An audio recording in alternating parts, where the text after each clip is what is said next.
నమస్తే welcome to Andhra Prabha this is Tejaswi Pocharam Srinivas Reddy లాంటి వారు పార్టీ మారినంత మాత్రాన బీఆర్ఎస్ కు వచ్చిన నష్టమేమీ లేదని అలాంటి వాటిని పట్టించుకోవద్దని ఆ పార్టీ అధినేత కేసీఆర్ అన్నారు.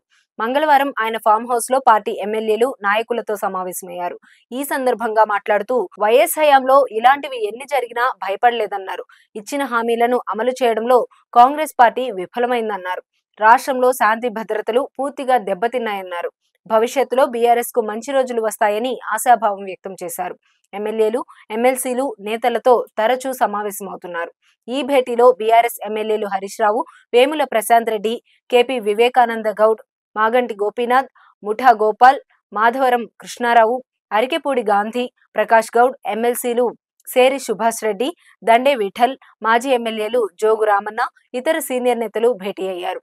వారితో కలిసి కేసీఆర్ లంచ్ చేశారు. బీఆర్ఎస్ పార్టీలో జరుగుతున్న పరిణామాలపై చర్చించారు. ఎవరూ తొందరపడొద్దని సూచించారు.